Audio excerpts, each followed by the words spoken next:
Jason, get on with some work. Right, let's talk about this Mitsubishi Colt Ralliart. Some quick breakdown. This is a customer's forged build. He's done this himself, so respect for that. But Rich, where would you like to start? This is going to be in depth. I think really we've got to start with where the car was when the car turned up here. That's right. So it came on a trailer, as I remember. Yeah, car turned up on a recovery truck. Didn't run. Would run for like 10 seconds or so, and then cut out. So that was our first hurdle. Yeah, first absolute hurdle was to figure out obviously why it wouldn't run and whatever else. On original injectors still, so there was no problem with MAF scaler or injectors or anything like that. Customer had fitted his own fuel pump, so at that point, as we've seen several times and we've done several videos on it, people not using submersible fuel hose, and we find using the original corrugated plastic of the pipe is better, or the pump is best. Was causing obviously issues. Well, anyway, we opened it up and that pipe had split, and it was the usual. That's right. That's actually a previous video on this car, so you can check that out on YouTube. Yeah. So we obviously sorted that out. We got the vehicle running, which obviously was fair enough. Then we did our usual health check, which obviously consists of making sure things like boost pipes are beaded, which they weren't on this car. Even though, to be fair, we did ask the customer several times, are all these pipes beaded? And the answer we got was yes, and unfortunately it wasn't. It was a bit of an oversight on his behalf, and we managed to rectify that. So obviously taking all the boost pipes out, we beaded all the pipes, obviously get that done. The bottom boost pipe was onto the exhaust, or the original exhaust, and everything from Gizfab. So we modified that and got it away from the exhaust, because obviously not ideal being sat on it. Of course. So we got that sorted out. Obviously, other things that we picked up on our health check were the fact that the exhaust was just miles too small. It had a Gizfab downpipe 2.5 inch, but it did scale down to 2 inch, unfortunately. That's right, and that's quite a restriction, especially running a TD05 turbo. Yeah, so it scaled down to 2 inch, and then the exhaust was 2.25. In our opinion, was not big enough.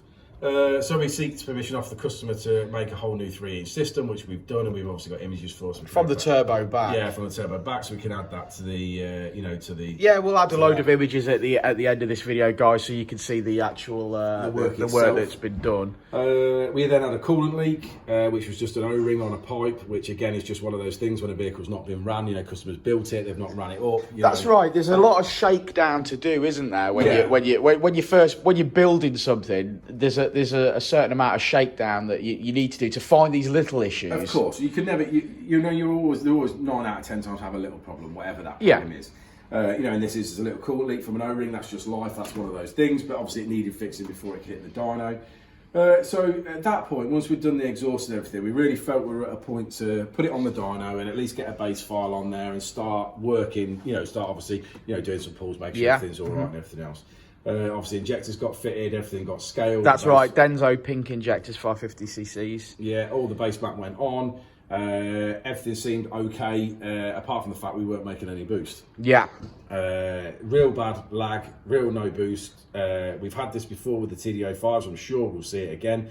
When people use the Chinese... Had this on my own car. Yeah, cheap turbos. Unfortunately, what happens is the hot side metal just isn't good enough. And they wear and they don't seal on the penny washer. The penny washers fall off. The penny washer arms bend. There's so many different things that we've seen with these cheaper turbos.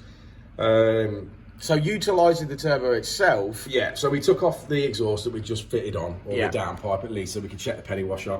Yeah. Lo and behold, it had a problem. Playing it, everything else. So we took off that housing and we replaced it with a genuine Evo TD05 unit, hot side housing. Built all that back up, put it back on the dyno, went to run it again, still had some boost issues with wastegate springs. Yeah, it ran better, but then we had to fine tune that boost. Yeah, obviously we had boost back, was the point. We didn't have any boost at all, we had no boost building up, it was terrible, so we got that all fixed, great, but then we were obviously onto actuator springs, preload setup, so on and so forth, to get it where we want it. Just some more, basically to get it's like fine tuning, getting that turbo set up correct. Getting things set up preload. What spring did we go for in the end? We went for a 1.5 bar spring, which gave us about 16 psi as a starting point. Yeah, and preload. Sorry, and preload wise. Yeah, preload wise was 10 mil. and everything seemed good at that point. We had control on the boost, we could ramp it up, we were doing well. We've done a total of 91 pulls on this car. Yeah, I know this car's been in this dyno cell for at least 2.5 days, and you even put in Saturday work on this, didn't you? I did put in Saturday work as well. You know, we have tried really hard to push as hard as we can with this and really fine tune this mat. Obviously that's what we're here for, but you know, 91 pulls we've done in total on this car. We've got it down, we've got it nailed, we've got a nice 26 psi stable to the end. We can't seem to push on any further than that. There is a restriction somewhere. If we push on, we're obviously getting a misfire. We've closed the plugs down, which made it better because we were initially getting one at 24 psi. We closed the plugs down, that allowed us to push on to 26 psi. Now this is likely head related, head work? Possible head. The ports in the head are so small, the throttle body's so small, the inlet's so small, the ports on the outlet of the exhaust are so small. You know, it could be any one of a number of reasons, but we've reached the natural flow limit of this engine and can't push any more. We've done 26 psi, and that's gave us 293 wheel horsepower and as near as damn it 330. It's on the screen, let's have a look. Moving over. Sure, well here's the printout fact. So, I mean that's a very smooth graph, but it does remind me very much of my own TD05 build. And we've got ourselves 328 brake horsepower, which is 293 wheel horsepower. Sorry, yeah, so 328 brake horsepower and 276 foot-pound of torque. Yeah, so what would you suggest moving forward with this car? I think that really you've got to be looking at head work, so cams get more flow, certainly porting of the head and getting the ports as big as possible. Inlet manifold, very possibly throttle body. They're all small. They're all originally designed for 150 horsepower. Yeah, sure. You have to understand that we're nearly 200 horsepower above that, and in percentage states, we've doubled up. Yeah. You know, we've doubled what Mitsubishi ever intended. So things have got to be done when you get to that level. So, like I say, different custom inlet, custom, you know, maybe an Evo 10 throttle body or something. Get it up to 2.5 inch. Port the head for sure. Yeah. Maybe because the rest of the kit is good. Yeah. You know, the exhaust that we're going to show you guys with the photographs at the end of this video is brilliant. The manifold is good. You know, it's a TD05 setup. I think the rest of it, I don't think without those parts it could have got any better. No, there is that restriction there's a natural there. restriction on the engine itself. You know, we have to remember this is a 1.5 engine. Yeah, you know, and there is going to be limitations on what this can produce. So, you know, it's one of those, and we've reached it. So, it's, you know, we're there, and hopefully... Well, it was a lot of hard work, but I think it's paid off. I think the customer's going to be really happy with that, and the customer's realistic as well, so I'm really pleased with that, and I'm sure he's going to love this. I'm sure it's going to be an animal at you know, 328 brake horsepower. So yes guys, so next up I'm going to run some footage of it on the dyno. You're going to listen to it.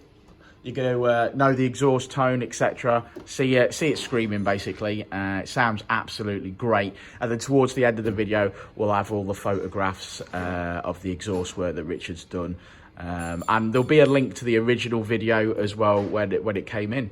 So yeah, thanks guys. Like, subscribe, and all that jazz. And as ever, make sure that you drop some comments down below. And if you've got any questions, or this is something that you're building at the moment, feel free to message us on Facebook for advice, because the more advice, the more information we can get to you before it comes here, the easier everything becomes. So yeah, give us a shout.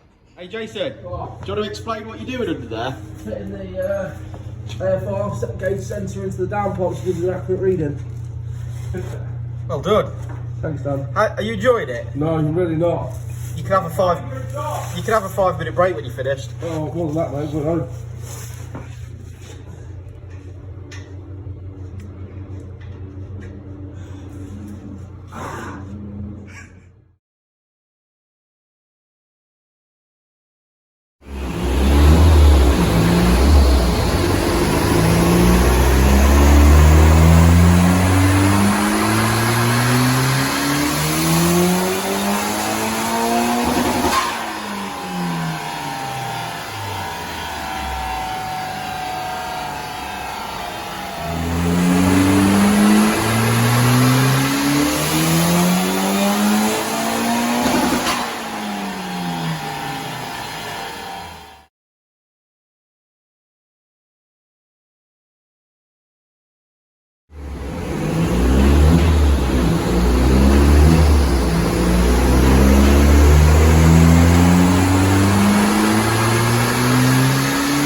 Awesome.